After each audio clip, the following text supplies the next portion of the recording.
I see what you did there. So it's that they discovered it. People lower in the company. This is a, oh my God, we were supposed to be creating this glue and pest strip with really sticky glue, and it's just not sticky enough. It sticks to the paper well enough, and paper can stick to a wall, but that's not what we were supposed to do. Now we have to run this up the chain and tell 3M, maybe we could get some value out of it. And all of a sudden we have something here. Yeah. Post-it note is there.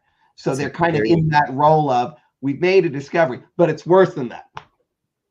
Because what they really discovered was, this is the executive, it's the first one at Smith Corona that goes, oh no, I just found out this is going to go away. This is not going to, the markets change, or even it's even worse than that. Let's say it's here's what essentially their problem is. We've been producing a certain kind of pill, supplement, whatever, and bodies have changed, the virus has changed, the things have changed, whatever the problem was, it doesn't respond anymore. There's tolerance built up, right? And so here they've got a situation where the very thing, there's no more boobaroo. It's Joe versus the volcano. You want to riff and jam. It's Joe versus the volcano, where not the protagonist, but the person comes to Joe and says, I run these power plants. It is Joe versus volcano. I run these power plants. The semiconductors run on boobaroo. And there's only one place you can get this element, and it's on this island, on Waponi Woo, and the Waponis don't want to sell it to me anymore. I'm out of business without this element. And so this element is scared kids. And society, which they couldn't see it because they weren't looking out there, they were enjoying the fact that they had this near monopoly, they had this stranglehold on the market and the vehicles and the processes, and so much so the kids were coming out of college to come to a trip there and see these people like rock stars doing this job. Enough of the tease. Let's get into it. Well, you said it. Let's go. Welcome back to another episode of The Ether, where we disrupt your thinking, challenge the status quo, and illuminate the path to easier business success. I'm your host, Brandon Gano, joined by my co-host, Sean Delaney, the creator, founder, and mastermind behind What If, where we exist to demonstrate the acceleration, ease, and joy that comes from running a truly harmonious business. Let's dive in to another episode and grow your business. Oh, we're back with The Ether, and we're in a silly, goofy mood today. That's what I decided. We're talking about, this is a fun one. We're talking about how your business might be like Monsters, Inc. So let's, first of all, yes, I'm talking about the children's animated Pixar movie, that Monsters, Inc. And okay, so Sean, let's lay the foundation here. First and foremost, you've seen the movie, correct? I have. How many years ago did you first watch it? Like roughly? That's a good question. I don't know. I had to have had kids. So you have those, yes. I have those. More of them maybe than I should know. I have 3 of them. Yeah, they're running around. Really fun. So oldest one is 11. Somewhere in the last probably 8 years. Probably okay. 8, somewhere in the 8 years. I think so. I think the movie came out in like 2004. I saw it when I was a kid, but I just I'm sorry to drop that on you. That's not when I was a kid. Yeah, no, not when you were a kid. But my kids were watching it the other day. They found, my wife took them to like the Dollar General and saw the dollar movie bin, and they picked up a bunch of DVDs. Monsters, Inc. was one of them. So I'm sitting down watching it with them, and I was like, there's actually some really interesting business overlap in this movie and lessons. And then not only that, go a step deeper, and there's so many ties to the harmonious architecture that we talk about all the time. So I was like, listen, if we're just going to be two goofballs talking about business on a podcast, we might as well make it fun. So let's dissect how Monsters Inc. could parallel a lot of small businesses and how you can avoid kind of what they went through, but ultimately failure in your business. So are you ready for this? It's very on brand. Yes. And you know why? That's going to happen because it was a great movie and everyone could enjoy it. Why? Because kids didn't have to understand business and all those dynamics and everything, but the movie was dealing in truth, the true essence of these disciplines. And so the characters, even though they're fanciful, cartoonish characters, they did a real dynamic played out. And so people feel that. And so the movie was good. Any great movie that moves you is probably playing in the realm and the level of the essence of truth, which is where the architecture comes from. So that's why it applies. So let's talk about it. Let's riff and jam, my friend. Yeah, let's dive in. Okay, so we don't have the budget on this podcast to play clips from the movie. So donate below. No, I'm just kidding. There's no donate button, but we're gonna just describe it and talk about it and do our best. So if you haven't seen the movie, just keep scrolling to the next video. That's totally fine. But for those of you who have, and I'm sure that's most of you, let's lay the foundation. So Monsters Inc. We did some research here. We're very prepared. It's based in the late 1800s in Monstropolis. It is Monsters Inc. is a power company, basically the energy company, and they use children's screams to supply power to the town. Now, what they realized in the beginning of the movie was that the children that they're scaring, they're going into the human world from the monster world through the doors, and the children that they're scaring are not as scarable, is that a word, as they used to be because they've been desensitized by the media and movies and all these other things. So there's an energy crisis approaching Monstropolis and Monsters Inc. So you have this company who's massive, almost 100 years old. They've been doing this forever, third generation company. Does this sound like a lot of small businesses in second, third generations, or even first generations, just approaching a crisis, maybe one that, I don't know, happened 3 or 4 years ago at this point? Yeah. This is a very real scenario. So what they did not realize was that there possibly might be a better solution to provide their product to their customers. And instead of pursuing different avenues, they doubled down. They maybe compromised some of their ethics and values, which we always talk about on this show. And they made it worse for themselves, their employees, and the company as a whole. And there's so many things to unpack in just that statement in general. But the first thing I want to talk about before we get to the actual solution and what happened, and yes, we will be spoiling the movie for those of you who have not watched it, is really how we got to this. Die in the end. I know they all end up dead. The end. Okay, bye. No, they were scaring children. Children. Why are we rooting for them? They should be out of business. You know what? They should be. I'm rooting against them. Podcast, but I don't know why these are the heroes. You're coming out of my kid's closet to scare them for your own gains. I actually find it interesting. My kids were not scared by the concept. Thankfully, they turned it around in the end. But maybe that's exactly the problem that they were facing. They were desensitized, these kids, and they're not as scarable. So, I mean, these people, they were like that heroes very in the town. Desensitized them because it said, anything that scares you, it's really just a friendly monster who would make you laugh if he knew that was better for him. Narcissistic monsters. but they're not so scary. And so we'll just, don't you desensitize my kid. Anything coming out of their closet at night, they should tell me. It'd be scary. Okay, so then let's unpack the business principles because there's a lot here, and we can just roll through probably the entire Harmonious architecture. But let's start with, you tell me where you want to start. I was going to start with the navigation of the company, but you tell me where you want to start with this. Well, no, so we would normally if we were rebuilding them, but we're not. So in the story, the first failure is in analyze in their metrics. They weren't reading what the tea leaves appropriately.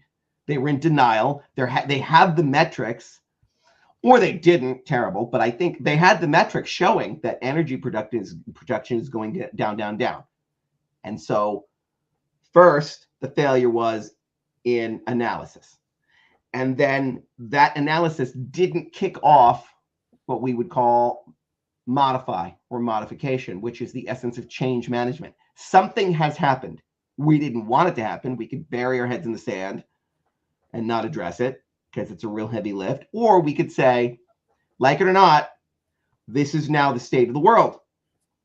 And the answer isn't doubling down, tripling down, and overworking these poor people on a mission that some of them might be waking up to saying, like, are we still going to do this scaring thing? Because it's not, we're getting scared twice the number of hours. Okay. I mean, I'm starting to lose my motivation here. You're not, right? So.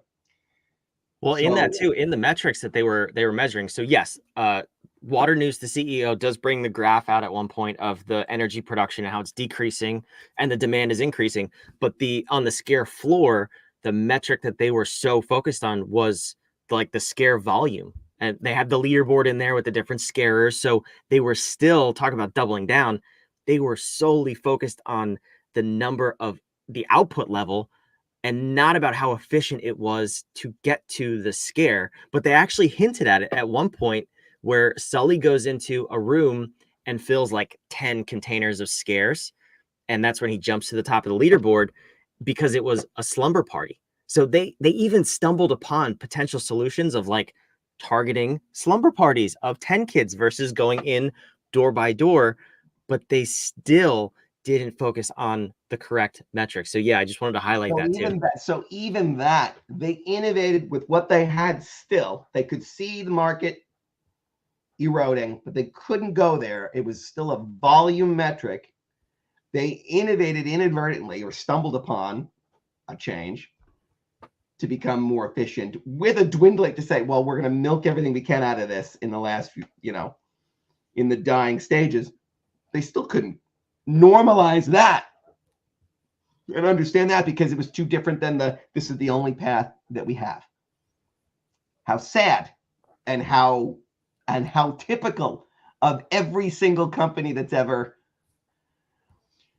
gotten really, really, really refined in something so much so that they loved. There's a phrase in writing, authorship, which is you have to be willing to kill your darlings, which is you're creating these things that you love. But if Ned Stark would never get beheaded for the entire show, as opposed to in the first season, then Game of Thrones doesn't really mean anything because there's no stakes. You have to be willing to kill your darlings to make this beautiful thing, right? And so you can get but this process was so good. Yes, and Smith Corona had the best typewriter, and right up until the point no one needed them. So be willing to kill that darling and say, no, we're Kodak. Yeah, we were film. We're not film anymore. We're capturing memories. Okay. So they were able to pivot. So that's why I said change, modification comes next. The next thing, now that if they were doing this right, they analyzed the data, they knew they had to change. Well, now inspiration kicks in because you've got to change how we're doing things. We've got to get hearts and minds for the people, right? So we have to be able to inspire them. And inspiration has several elements inside of that discipline. Mindfulness, which has components of curiosity, imagination, to be able to see what you're seeing and extrapolate from there. We're not unpacking that right now. But in there also is influence, which is, okay, so to inspire others, there's also the element of, or the component of demonstration, which is I will lead by example. And that's the whole leadership aspect of inspiration. But that's why we don't call leadership, we call it inspiration, because leadership is really a subset of it.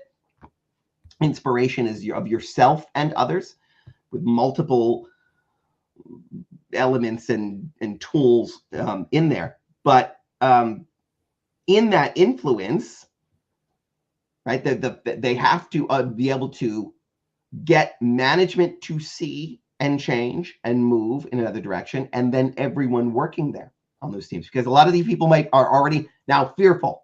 They're not going to change. This is the marriage of modification and influence that comes to the fear of change, the protectionist kind of, well, I don't know. I went to school to be a scarer. I was my parents and my parents' were scarers. I come from 3 proud scarers. And I was trained to scare. I went my whole life. I wanted to go to the Harvard of scaring. I went to it. I'm a legend in the world of scaring. Bullshit. We're not gonna be scaring company anymore. Funny. There's not a funny bone in my body. What are you talking about? And this entire company was designed that the scare is it.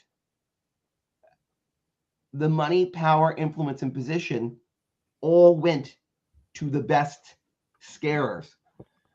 And well, at that point, they hadn't realized that the laughter was 10 times more powerful in terms of energy than a scare. So, yeah, they were, like we said, they were doubling down. That's the direction leadership went.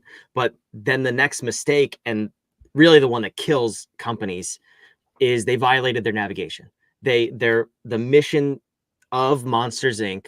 was we scare because we care. So you have to kind of extrapolate from that care, well, they probably care about the people they're scaring. You know, they don't want to like kill the kids. If you kill the product, then you can't re-scare it, right? No, But yeah. And they also care about their clients, the people they're providing energy to. So if we scare because we care, that's when leadership went in the doubling down process, then created this monstrosity of a machine.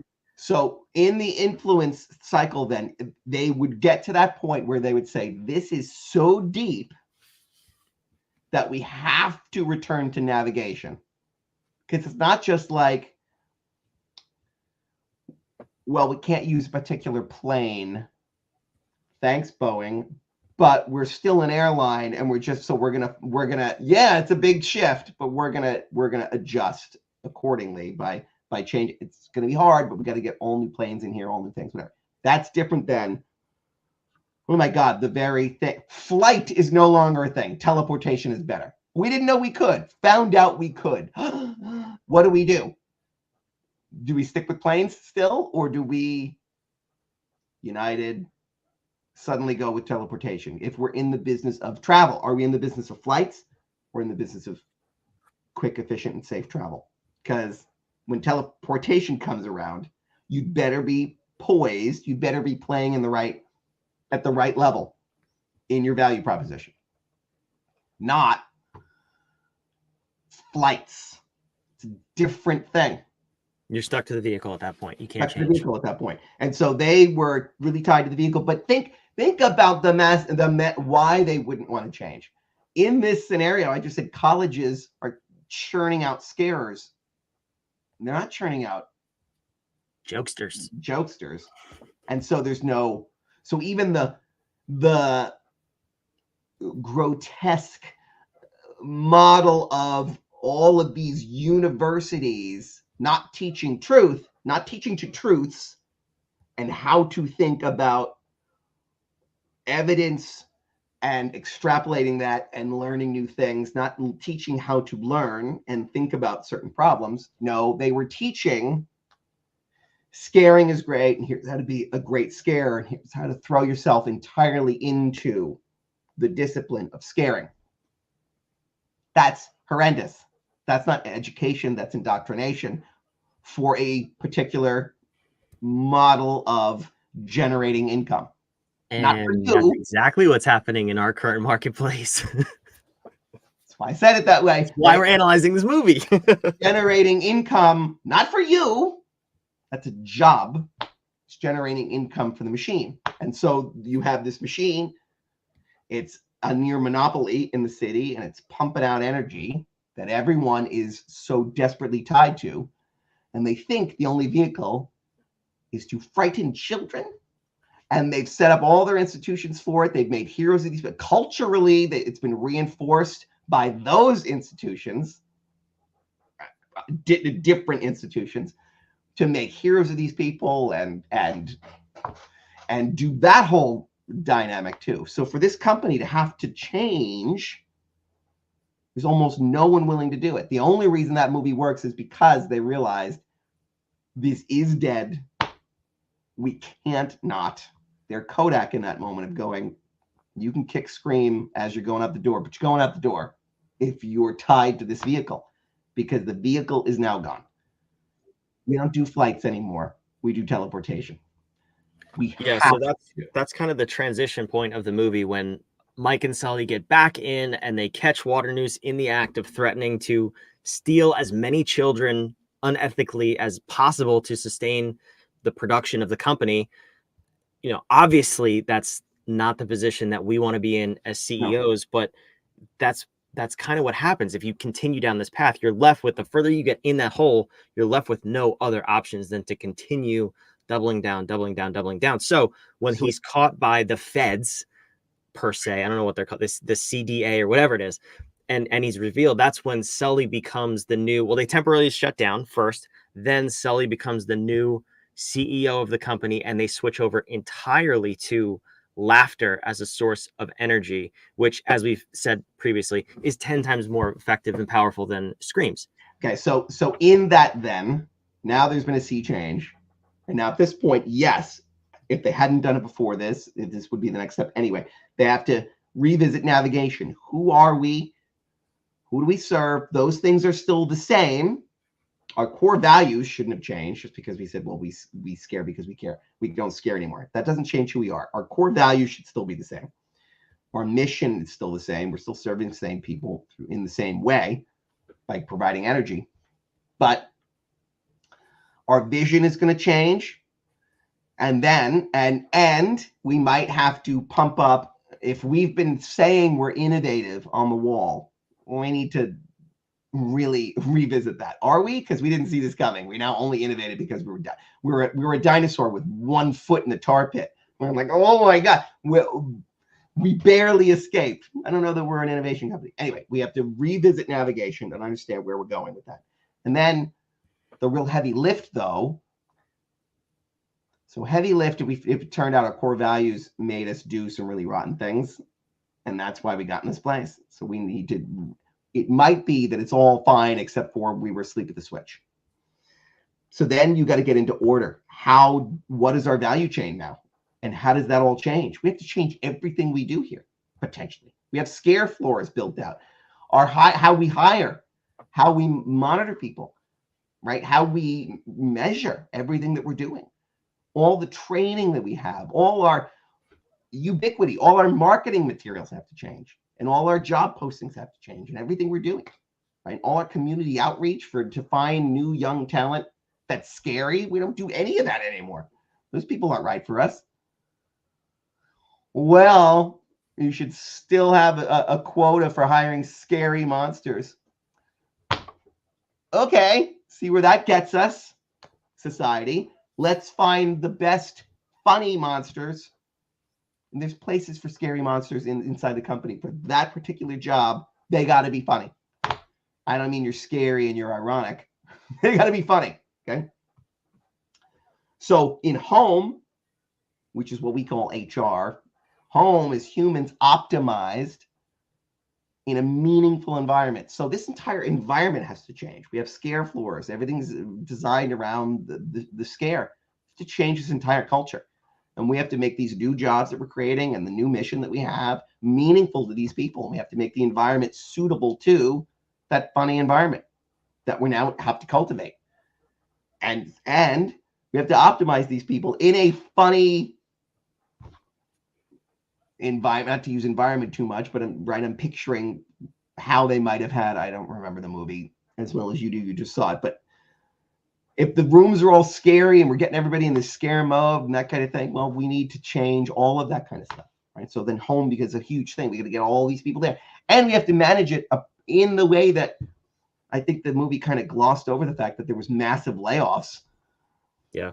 Right? Let's just gloss over that because, hey, it's an animated Disney movie. But yeah, there's some heartache in that movie because that's what happens think about what happens to every single pilot at every commercial airline when teleportation becomes the thing. Do you know something we don't know? Is there? Are we teleporting now? Like, is this a lot of people? I know you're involved in some things and big businesses, but I'm talking to a lot of very smart people, right? But you can see it's a great analogy because we've all seen movies, well thought about it, what it would be like.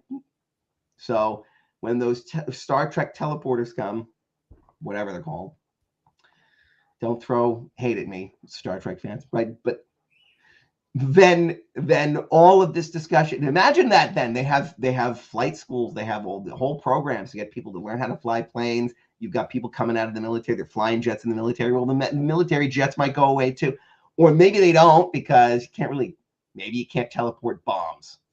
Maybe you got to go through, maybe it's like time travel in Terminator, you got to go through naked. I don't know. And so great. So we still have pilots, but then what do you have to do? What do you do after you're not dropping bombs anymore? I don't know, right? Like I can't go to the airline. All kinds of economies, careers, pathways, training programs.